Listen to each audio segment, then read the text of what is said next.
विद्यार्थी मित्रांनो, 12वी तत्वज्ञान विषयाच्या ई तासिकेमध्ये आपले सर्वांचे मनपूर्वक स्वागत आहे।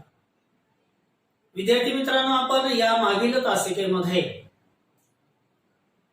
तत्वज्ञानातील 5वे प्रकरण काय करावे आणि का, व्हॉट टू डू अँड व्हाय या प्रकरणाला सुरुवात करून त्यामध्ये आपण नीतिशास्त्राचे स्वरूप, नीतिमीमांसेचे स्वरूप या प्रमुख मुद्द्याचा अभ्यास आपण मागील तासिकेत केलेला आहे। आजच्या तासिकेमध्ये आपणास त्या पुढील मुद्दा जो अतिशय सोपा, सुलभ, सुटसुटीत आहे आपणास समजण्यासाठी, त्याचा अभ्यास आपणास आजच्या तासिकेत करावयाचा आहे। या पूर्ण प्रकरणाकडे जर विद्यार्थी मित्रांनो आपण पाहिले तर आपणास यामध्ये एक नैतिकतेचा गंध, एक नैतिकते संबंधीचे विचार प्रामुख्याने जाणवते। मग आजच्या तासामध्ये आपणास जो मुद्दा अभ्यासावायचा आहे तो आहे भारतीय परंपरेतील नीती विचार। भारतीय परंपरेतील नीती विचार हा प्रमुख मुद्दा आपणास आजच्या तासिकेत अभ्यासावयाचा आहे। आता भारतीय परंपरेमध्ये, भारतीय तत्वज्ञानामध्ये नीती विचारांना कसे महत्व देण्यात आलेले आहे, नीती संबंधीचे विचार कसे मांडण्यात आलेले आहे, त्या संबंधी वेगवेगळ्या संकल्पना कोणत्या आहेत याचा अभ्यास आपणास या मुद्द्यांतर्गत करावायचा आहे। आता ज्ञात परंपरेनुसार ऋग्वेदाला आद्य ग्रंथ समजले जाते। ज्ञात परंपरेनुसार भारतीय तत्वज्ञानामध्ये ऋग्वेदाला आद्य ग्रंथ समजले जाते, पहिले ग्रंथ समजले जाते। मग विद्यार्थी मित्रांनो, ऋग्वेदाला जर आद्य ग्रंथ समजले जात असेल तर इतर काही ग्रंथ आहेत का? आहे, ज्याचा अभ्यास आपण केलेला असेल धार्मिक पुस्तकांमध्ये। ऋग्वेद, यजुर्वेद, सामवेद अशी वेगवेगळे ग्रंथ आहेत। त्यातील ज्ञात परंपरेनुसार ऋग्वेदाला आद्य ग्रंथ, ऋग्वेद या ग्रंथाला आद्य ग्रंथ म्हणून मान्यता देण्यात आलेली आहे, समजले जाते। भारतीय नीती विचारातील एक पायाभूत संकल्पना, एक मूळ संकल्पना जर कोणती असेल तर ती भारतीय नीती विचारातील एक पायाभूत मूळ संकल्पना ऋत आहे। कोणती संकल्पना? मूळ संकल्पना आहे ऋत। ही संकल्पना भारतीय तत्वज्ञानातील, भारतीय परंपरेतील, भारतीय तत्वज्ञानातील नीतिशास्त्रामध्ये मांडण्यात आलेली, नीती विचारात मांडण्यात आलेली ऋत ही एक प्रमुख संकल्पना आहे।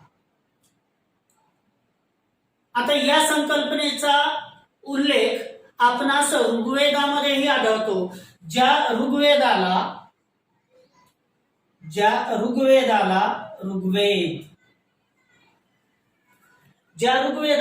आपण आद्य ग्रंथ मानलेला आहे, अशा आद्य ग्रंथामध्ये आपणास ऋत या संकल्पनेचा उल्लेख आलेला दिसतो। म्हणून मी काय म्हणत होतो विद्यार्थी मित्रांनो, की ज्ञात परंपरेनुसार ऋग्वेदाला भारतीय परंपरेमध्ये, भारतीय विचारांमध्ये आद्य ग्रंथ संबोधले जाते, समजले जाते।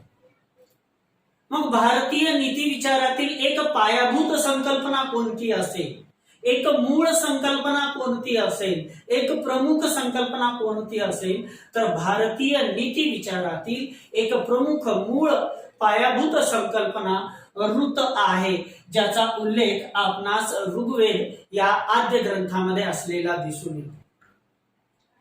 आता ऋत हा जो शब्द आहे, हा ऋत हा शब्द कोणत्या धातूपासून तयार झालेला आहे? पहा, ऋ या धातूपासून तयार झालेला आहे। मूळ ऋत या धातूपासून, मूळ ऋत या क्रियापदापासून ऋत हा शब्द तयार झालेला आहे, निर्माण झालेला आहे। आता ऋ हा शब्द कशाचे निर्देश करतो?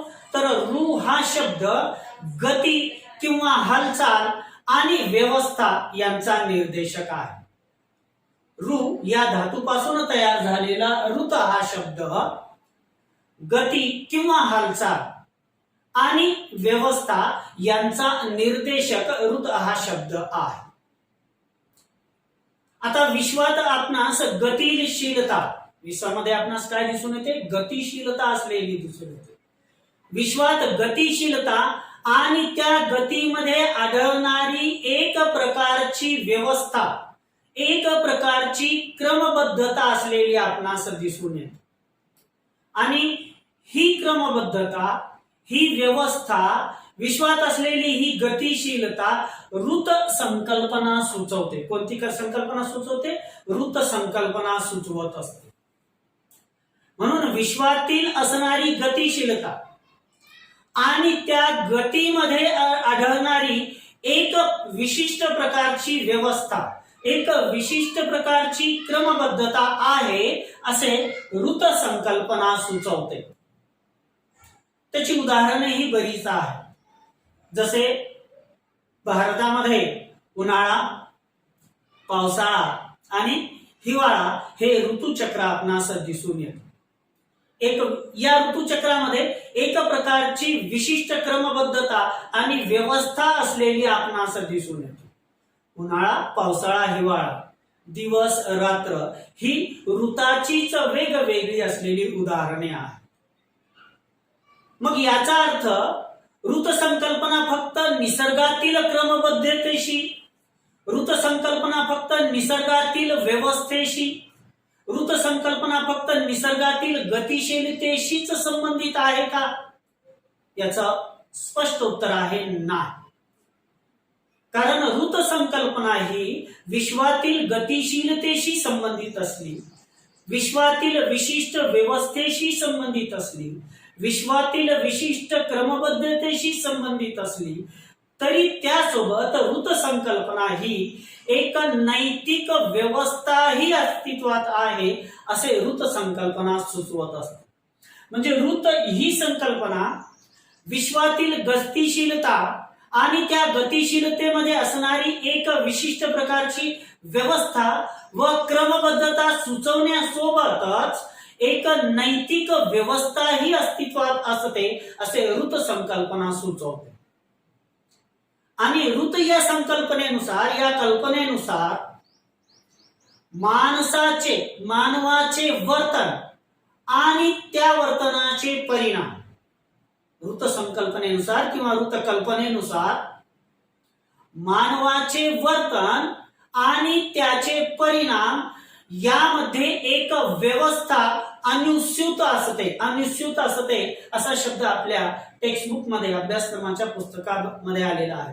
आता अनुस्यूत असणे म्हणजे काय? समाविष्ट असणे, सामावलेली असणे असा त्याचा अनुस्यूत शब्दाचा शाब्दिक अर्थ.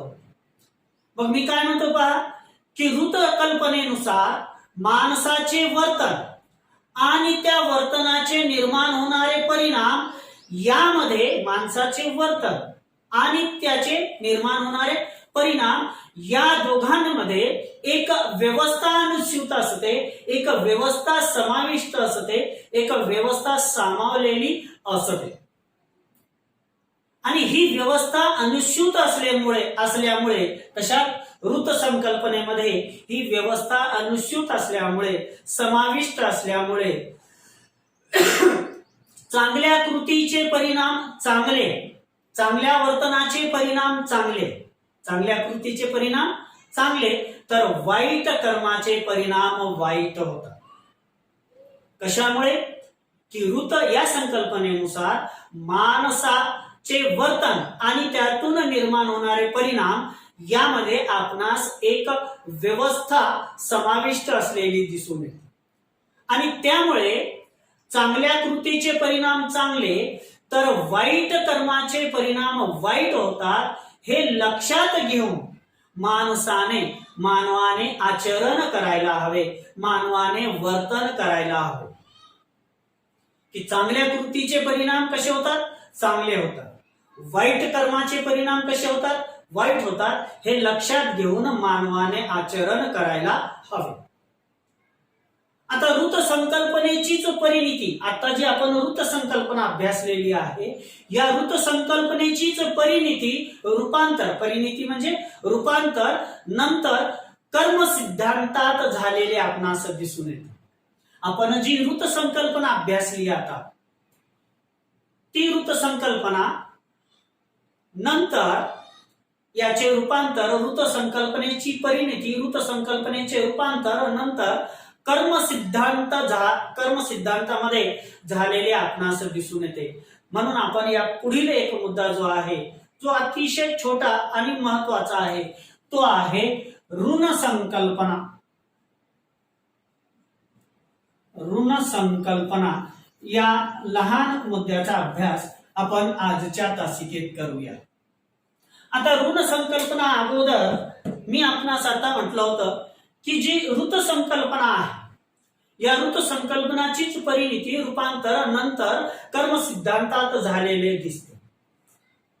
मग ऋत संकल्पना काय आहे याचा अभ्यास आपण आताच पाहिलेला आहे की भारतीय ज्ञात परंपरेमध्ये ज्या ऋग्वेदाला आपण आद्य ग्रंथ मानतो, त्या ऋग्वेदामध्ये, त्या आद्य ग्रंथामध्ये भारतीय नीती विचारातील एक पायाभूत असलेली जी संकल्पना आहे, भारतीय नीती विचारातील एक मूळ प्रमुख असलेली जी संकल्पना आहे, त्या संकल्पनेचा, ऋत संकल्पनेचा उल्लेख आपणास ऋग्वेदातही असलेला दिसून येतो.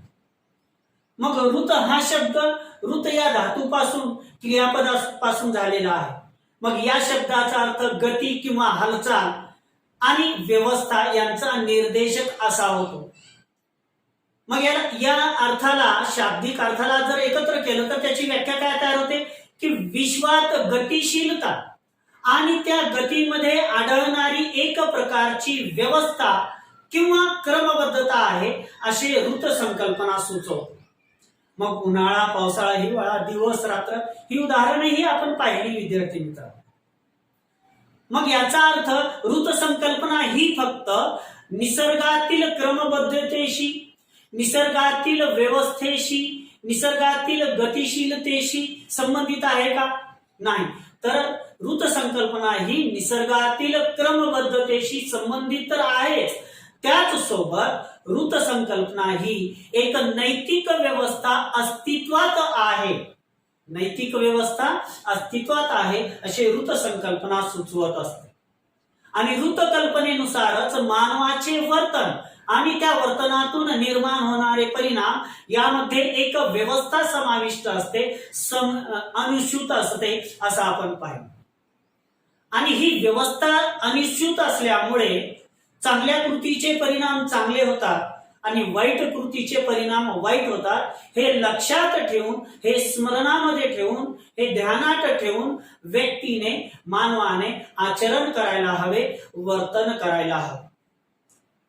आणि या ऋत संकल्पनेचीच जी आपण पाहिली, ऋत संकल्पनेचीच परिणिती नंतर आपणास ऋण संकल्पनेमध्ये, कर्म सिद्धांतामध्ये झालेली आपणास दिसून येते. कशामध्ये? कर्म सिद्धांतामध्ये झालेली आपणास दिसून येते. आता पहा विद्यार्थी मित्रांनो, हा मुद्दा पाहिल्यानंतर, भारतीय परंपरेतील नीती विचार पाहिल्यानंतर एक महत्वपूर्ण मुद्दा जो मी आता बोर्डावरही लिहिला होता, तो आहे ऋण संकल्पना. याचा अभ्यास आपण आजच्या तासिकेत करणार आहोत. आता ऋण संकल्पना ही भारतीय विचारातील एक अतिशय महत्वपूर्ण असणारी संकल्पना आहे. म्हणून ऋण ही भारतीय नीती विचारातील, भारतीय नीती चिंतनातील एक मौलिक, एक महत्वपूर्ण संकल्पना आहे. आता ऋण या शब्दाचा जर आपण शब्दशः अर्थ घेतला तर ऋण या शब्दाचा शब्दशः अर्थ कर्ज किंवा देणे असा होतो. ऋण या शब्दाचा अर्थ, शाब्दिक अर्थ, शब्दशः अर्थ काय होतो विद्यार्थी मित्रांनो? कर्ज किंवा देणे असा होतो. मग आता कर्ज, देणे या अर्थाचा ऋण संकल्पनेमध्ये काय संदर्भ येतो, काय अर्थ येतो ते आपण पाहू. आता कर्ज देणे, कर्ज किंवा देणे असा ऋण या संकल्पनेचा अर्थ होतो, हे आपण पाहिले. मग याचा अर्थ काय होतो, तर आपले जीवन आणि आपल्याला जीवनात लाभलेल्या अनेक गोष्टी, व्यक्तीचे जीवन, आपले जीवन आणि आपल्याला जीवनात लाभलेल्या अनेक गोष्टी या कुणाकडून तरी लाभलेल्या असतात. आपल्या जीवनामध्ये ज्या ज्या काही गोष्टी आपणास लाभलेल्या असतात, त्या अनेक गोष्टी या आपणास कुणाकडून तरी लाभलेल्या असतात, कुणाकडून तरी मिळालेल्या असतात. व्यक्तीने आपल्या जीवनामध्ये जे काही मिळवलेले असते, जे काही प्राप्त केलेले असते, ते जीवनात प्राप्त केलेल्या सर्व गोष्टी, जीवनात मिळवलेल्या सर्व गोष्टी या आपणास कोणाकडून तरी लाभलेल्या असतात. मग या गोष्टी कोणाकडून तरी लाभलेल्या असल्यामुळे आपल्यावर त्यांचे ऋण असते असे भारतीय परंपरेमध्ये मानले जाते.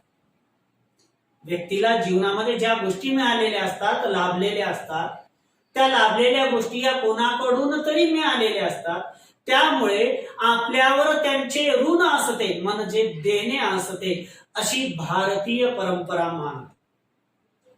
मग या ऋणाची योग्य प्रकारे परतफेड करून, जी ऋण आहे या ऋणांची योग्य प्रकारे परतफेड करून आपण त्या ऋणातून मुक्त व्हायला पाहिजे असे भारतीय परंपरेमध्ये सांगितले जाते. पहा मी काय सांगितलं की व्यक्तीला जीवनात जे लाभलेले असते ते सर्व कोणामुळे तरी लाभलेले असते, कुणाकडून तरी लाभलेले असते. त्यामुळे आपल्यावर त्यांचे ऋण आहे, ज्यांच्यामुळे आपणास जीवनातील वेगवेगळ्या वस्तू लाभलेल्या आहेत, त्यांचे आपल्यावर ऋण आहे अशी भारतीय परंपरा मानते. आणि या ऋणांची योग्य त्या प्रकारे परतफेड करून आपण म्हणजे मानवाने त्या ऋणातून मुक्त व्हावे अशी भारतीय परंपरा सांगते. ज्याच्यामुळे आपल्याला काही लाभ होते, ज्यांच्यामुळे आपल्याला काही लाभ होते, काही मिळते, काही प्राप्त होते, त्यांच्याबद्दलची कृतज्ञता, दायित्वाची भावना ऋणमुक्तीच्या कल्पनेच्या मुळाशी आहे. की आपल्याला जीवनामध्ये ज्यांच्यामुळे जे काही लाभते, जे काही मिळालेले असते, जे काही प्राप्त केलेले असते, त्यांच्याबद्दल आपली कृतज्ञतेची भावना, त्यांच्याबद्दल आपली दायित्वाची भावना ही ऋणमुक्तीच्या कल्पनेच्या मुळाशी आहे. मग ऋण कोणकोणत्या प्रकारचे असतात आणि त्या ऋणातून व्यक्तीने, मानवाने मुक्त व्हायला पाहिजे अशी भारतीय परंपरा सांगते. तर प्रामुख्याने ऋण हे 3 प्रकारचे सांगितलेले आहेत. एक आहे देवऋण, दुसरे आहे ऋषी ऋण आणि तिसरे आहे पितृऋण. हे 3 प्रकारचे ऋण व्यक्तीच्या जीवनावर असतात आणि या ऋणातून प्रत्येक व्यक्तीने मुक्त व्हायला पाहिजे अशी एक परंपरा, असा एक विचार भारतीय तत्वज्ञानामध्ये असलेला आपणास दिसून येतो. मग ऋणाचे 3 प्रकार आहेत, देवऋण, ऋषी ऋण आणि पितृऋण. हे ऋणाचे मुख्य 3 प्रकार भारतीय परंपरेमध्ये सांगितलेले आहेत. मग निसर्गातील शक्ती, आता देवऋण कशाला म्हणायचं, ऋषी ऋण कशाला म्हणायचं आणि पितृऋण कशाला म्हणायचं, आणि या ऋणातून मुक्त होण्यासाठी काय करावं लागतं त्याचा अभ्यास आपण या ठिकाणी पाहूया. तर निसर्गातील शक्ती या देवदेवतांच्या रूपांमध्ये आहे. निसर्गामध्ये आपणास ज्या वेगवेगळ्या शक्तींचं अस्तित्व दिसून येतं, या निसर्गातील शक्ती या देवदेवतांचे रूप आहे. त्यामुळे आपल्याला जीवन आणि जीवनासाठी आवश्यक असलेले सर्व काही मिळते. या निसर्गामध्ये ज्या वेगवेगळ्या शक्ती आहेत, या निसर्गात वेगवेगळ्या अस्तित्वात असणाऱ्या शक्ती या देवदेवतांच्या रूपामध्ये आहेत. कशाच्या रूपामध्ये आहेत? देवदेवतांच्या रूपामध्ये आहेत. मग त्यांच्यामुळे काय होतं? तर त्यांच्यामुळे आपल्याला जीवन आणि जीवनासाठी आवश्यक असलेले सर्व काही मिळते. निसर्गातील शक्ती या देवदेवता रूप आहे. निसर्गात ज्या शक्ती आहेत त्या शक्ती कोणत्या रूप आहेत? देवदेवता रूप आहे. आणि या शक्तींमुळे, त्यांच्यामुळे आपल्याला जीवन आणि जीवनासाठी आवश्यक असलेले जे काही असेल ते सर्व काही मिळते, अशी ही परंपरा मानते. कोणती? ऋण संकल्पनेची परंपरा मानते.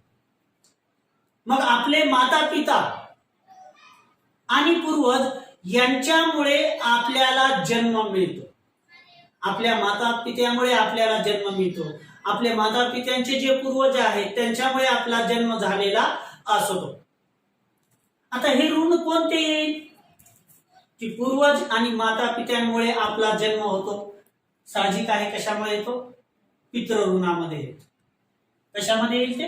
पितृऋणामध्ये. आता आपण कशाचा अभ्यास केला? देवऋणाचा अभ्यास केला. आता ऋषी आपल्याला ज्ञान देतात. ऋषी आपल्याला काय करतात? दोन पायऱ्या. ऋषी आपल्याला काय करतात? तर ज्ञान देतात. त्यामुळे आपण या सर्वांचे ऋणी असले पाहिजे.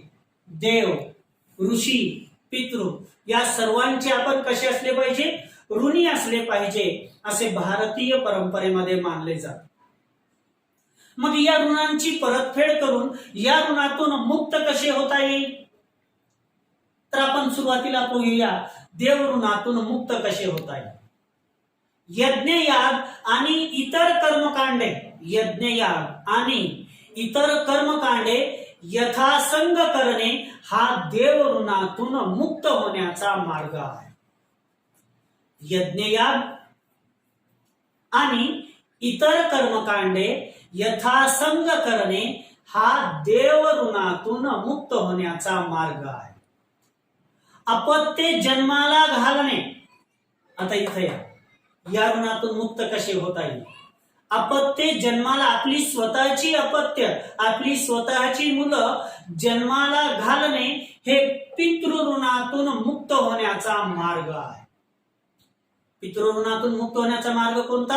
अपत्ये जन्माला घालणे हे पितृऋणातून मुक्त होण्याचा मार्ग आहे. ऋषी ऋण राहील. आता ऋषी आपल्याला ज्ञान देतात हे पाहिलं. मग या ऋणाची परतफेड कशी करता येईल? या ऋणातून आपणास मुक्त कसे होता येईल? तर ऋषी ऋण फेडण्यासाठी योग्य प्रकारे विद्याभ्यास करावा.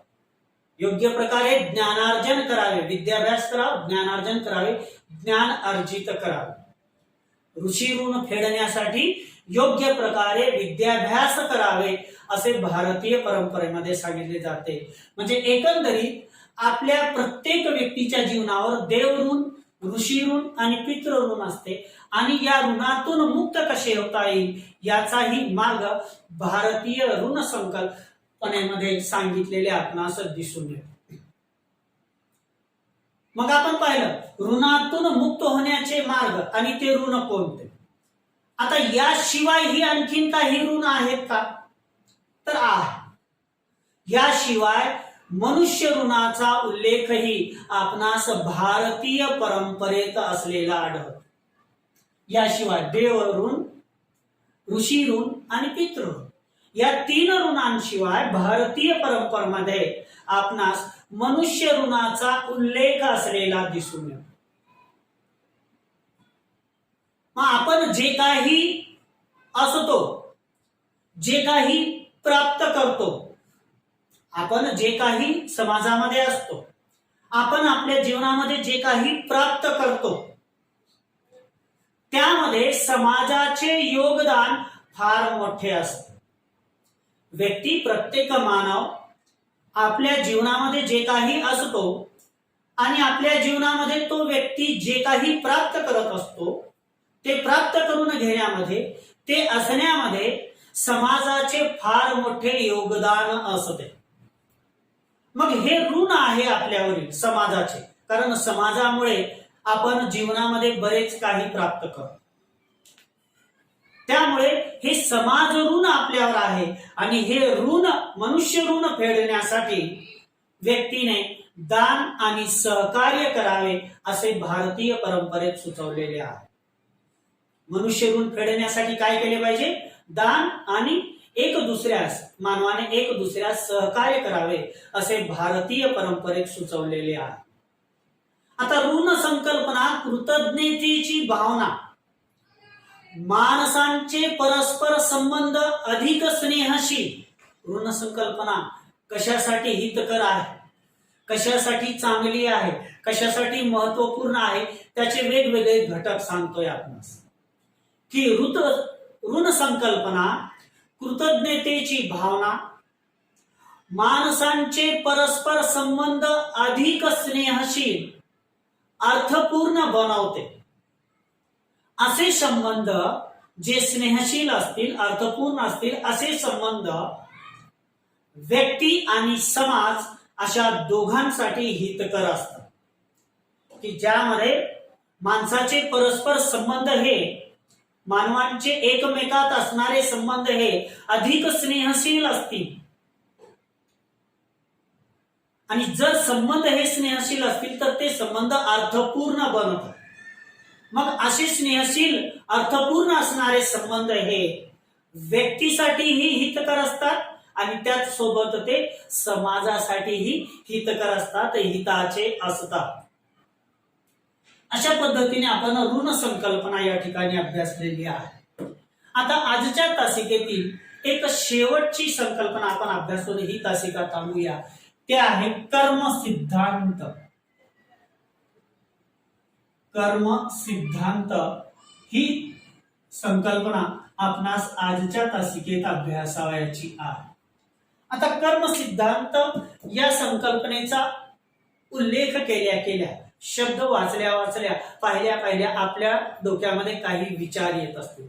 तेच विचार या ठिकाणी कसे येतात ते आता आपण पाहूया. कारण मी या प्रकरणाच्या सुरुवातीला आपणास म्हणतो की काय करावे आणि का, व्हॉट टू डू अँड व्हाय, या प्रकरणामध्ये प्रत्येक गोष्ट अशी आहे ज्याचा अनुभव आपण प्रत्यक्षात जीवनात घेत असतो. त्याची प्रचिती आपणास एक एक मुद्दा अभ्यासत असताना येईल. आता आपण पाहत आहोत कर्म सिद्धांत हा मुद्दा पाहतो.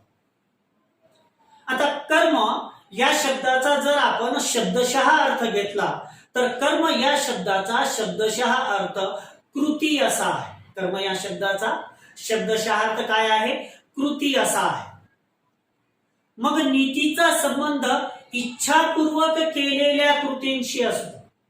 नीतीचा संबंध, नैतिकतेचा संबंध अनैच्छिक कृतींशी नसतो. म्हणजे ज्या कृती आपण इच्छा नसताना केलेल्या त्या कृतींशी नीतीचा संबंध, नैतिकतेचा संबंध नसतो. तर नैतिकतेचा संबंध, नीतीचा संबंध कशाशी असतो? नीतीचा संबंध हा इच्छापूर्वक केलेल्या कृतींशी, वर्तनांशी असतो. कर्म सिद्धांतानुसार अशा इच्छापूर्वक केलेल्या कृती या अटळपणे म्हणजे अनिवार्यपणे काही परिणामांना जन्म देतात, काही परिणामांची निर्मिती करतात. या परिणामांना भारतीय परंपरेमध्ये एक विशिष्ट नाव देण्यात आलेलं आहे. त्याला विशिष्ट जे नाव दिलेलं आहे ते नाव आहे कर्मफल, कर्माचे फळ. याचा अभ्यास आपल्या जीवनात आलेलाच आहे. चांगल्या कृतीचे चांगले परिणाम, फळ मिळते, वाईट कृतीचे वाईट फळ मिळते. असे काही गोष्टी आपण अभ्यासत असतो, पाहत असतो, अनुभवत असतो. त्याच गोष्टी कर्म सिद्धांतात मी आपणास सांगत आहे की कर्म या शब्दाचा जर आपण शब्दशः अर्थ घेतला तर कर्म या शब्दाचा शब्दशः अर्थ कृती असावा. मग कोणत्याही कृतीशी नीतीचा संबंध नसतो. कोणत्याही कृतीशी नीतीचा संबंध नसतो. मग नीतीचा संबंध कोणत्या कृतीशी असतो विद्यार्थी मित्रांनो? नीतीचा संबंध कोणत्या कृतीशी असतो? तर नीतीचा संबंध हा इच्छापूर्वक केलेल्या कृतींशी असतो. अनैच्छिक कृतींशी नीतीचा संबंध नसतो. मग कर्म सिद्धांतानुसार अशा इच्छापूर्वक केलेल्या कृती या अटळपणे, अनिवार्यपणे, कंपल्सरी काही परिणामांची निर्मिती करतात, काही परिणामांना जन्म देतात. याच परिणामांना कर्मफल असे म्हटले जाते. याच परिणामांना काय म्हटले जाते? कर्मफल असे म्हटले जाते. आपल्या कर्मांची फळे म्हणजे परिणाम. आपल्या कर्मांची फळे म्हणजे काय? परिणाम प्रत्येक व्यक्तीला कधी ना कधी भोगावीच लागतात. की आपण ज्या पद्धतीची कर्म केलेली आहे त्या आपण केलेल्या कर्मांची फळे प्रत्येक व्यक्तीला कधी ना कधी जीवनामध्ये भोगावीच लागतात असे कर्म सिद्धांत सांगतो. असे कोण सांगतो? कर्म सिद्धांत सांगतो की प्रत्येक व्यक्ती आपल्या जीवनामध्ये जी काही कर्म करत असतो, चांगले वाईट कर्म, त्या कर्मांची फळे प्रत्येक व्यक्तीला कधी ना कधी भोगावीच लागतात असे कर्म सिद्धांत सांगतो. कर्म हे कारण, लक्षात घ्या, कर्म हे काय समजा? कारण घटक समजा. कार्यकारण संबंध जो आपण अभ्यासतो ना त्याच्याशी संबंधित येतं. म्हणून मी म्हणतो की कर्म हे काय समजा? तुम्ही कारण समजा. तर फल हे कार्य समजा. फल हे काय समजा? कार्य समजा. आता पहा की कर्म हे कारण तर फल हे कार्य आहे असे जर समजले तर कारण आणि कार्य संबंध हे अटळ आहे. कारण आणि कार्य संबंध हे कसे आहे? अटळ आहे. कारण कारणातून अटळपणे, कारणातून अनिवार्यपणे कार्याची निर्मिती होत असते. तसेच कर्मापासून कशाची निर्मिती होत असते? फळाची निर्मिती होत असते असे कर्मफलाचा नियम सांगतो. कारण कर्म हे जर कारण असेल तर कर्म या कारणातून कोणत्या कार्याची निर्मिती होईल? फलाची निर्मिती होते असा कर्मफलाचा नियम सांगतो. कर्माची फळे ही कर्त्याला त्या व्यक्तीची इच्छा असो किंवा नसो, कर्माची फळे प्रत्येक व्यक्तीने जी कर्म केलेली आहेत जीवन जगताना त्या कर्माची फळे त्या कर्त्याला, त्या व्यक्तीला, त्या मानवाला त्याची इच्छा असो किंवा नसो, त्याची इच्छा असली तरी किंवा नसली तरी त्याला ते कर्माचे फळे मिळतातच. त्या कर्माची फळे त्याला भोगावीच लागतात. त्यासंबंधी वेगवेगळ्या भाषेमध्ये काही म्हणी असलेल्या आपणास दिसून येतात. जैसी करणी वैसी भरणी, पेरावे तसे उगवते, रीप ॲज यू शो, अशा काही म्हणी ज्या वेगवेगळ्या भाषेत आहे. या वेगवेगळ्या भाषेत असणाऱ्या म्हणी या कर्म सिद्धांताचे व्यवहारिक रूप दर्शवतात. कर्म सिद्धांताचे कोणते रूप दर्शवतात? व्यवहारिक रूप दर्शवतात. मग भारतीय परंपरेने सांगितलेले कर्माचे प्रकार आणि त्याचे महत्व, भारतीय परंपरेने सांगितलेले कर्माचे प्रकार आणि त्यांचे महत्व, कुठल्या प्रकारचे कर्म चांगल्या जीवनासाठी आवश्यक आहेत ते अभ्यासने महत्वाचे आहे. ते अभ्यासने महत्वाचे आहे. कारण कोणते कर्म केल्याने चांगले जीवन जगता येते, कोणते कर्म चांगले असतात, चांगल्या जीवनासाठी कोणत्या प्रकारची कर्म आवश्यक असतात याचा अभ्यास करणे आवश्यक आहे, महत्वाचे आहे. कारण कर्म दोन प्रकारचे असतात. चांगले कर्म, चांगल्या कृती, वाईट कर्म, वाईट कृती. चांगल्या कृतीतून, चांगल्या कर्मातून चांगल्या परिणामांची, चांगल्या फळाची निर्मिती होते आणि वाईट कृतीतून, वाईट कर्मातून वाईट परिणामाची, वाईट फलाची निर्मिती होते. तर अशा पद्धतीने विद्यार्थी मित्रांनो, आजच्या तासिकेमध्ये आपण जो काही भाग अभ्यासलेला आहे त्याच्याशी संबंधित आपली काही अडचण असेल किंवा आपणास काही भाग समजला नसेल, उमगला नसेल तर त्या संबंधीची अडचण आपण मला माझ्या YouTube चॅनलच्या चॅट बॉक्स मध्ये पाठवावी. या पुढील तासिकेमध्ये आपण त्या अडचणींचं समाधान करून पुढील भाग अभ्यासूया. आजच्या तासिकेतील माझ्या सर्व विद्यार्थी मित्रांच्या अनमोल अशा सहकार्यासाठी खूप खूप धन्यवाद.